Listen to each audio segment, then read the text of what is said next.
ए चाचा ए चाची तनी ध्यान देहर जा। आप सबके घर के बेटी देवंती देवी का चुनाव निशान ढोलक पर मोहर लगाकर भारी से भारी मतों से विजयी बनाए।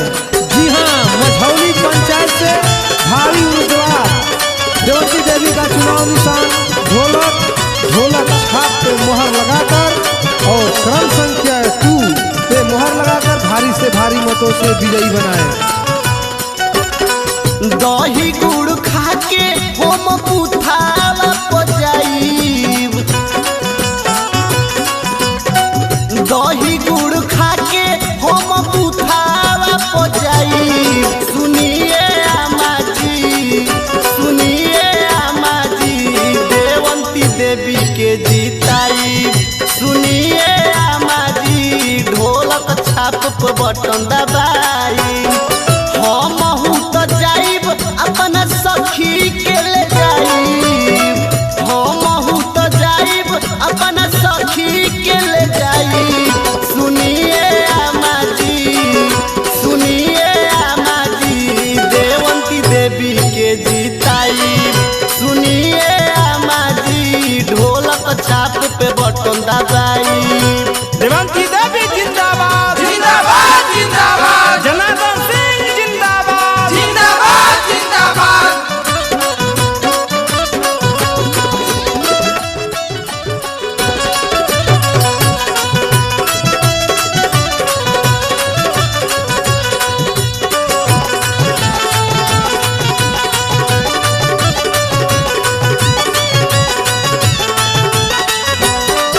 जीती है तो नली गली बनी वृद्धा पेंशन, राशन की राशन के ना होई तनिको टेंशन।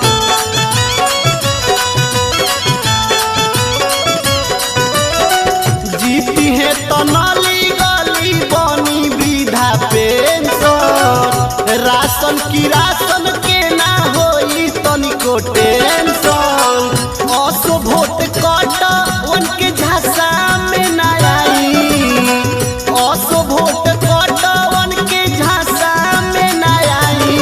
सुनिए आमा जी, सुनिए आमा जी, देवंती देवी के जीताई। सुनिए आमा जी, ढोलक छाप पे बटन दबाई। सुनिए आमा जी, जनार्दन भैया के जीताई।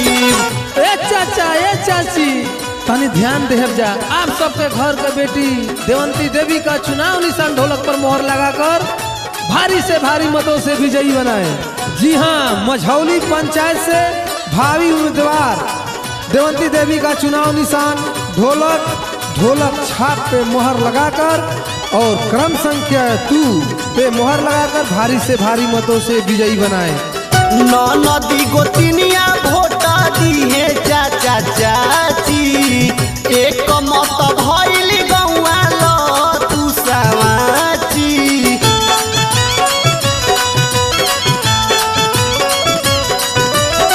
नदी गोतिनिया वोट दी है चाचा चाची, एक मत भइल गौआ लो तू सवाची।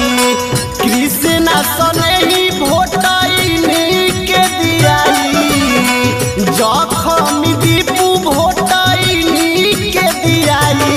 सुनिए आमा जी, सुनिए आमा जी, देवंती देवी के जीताई। सुनिए आमा जी, ढोलक छाप पे बटन दबाई। सुनिए आमा जी, जनार्दन भैया के जीताई।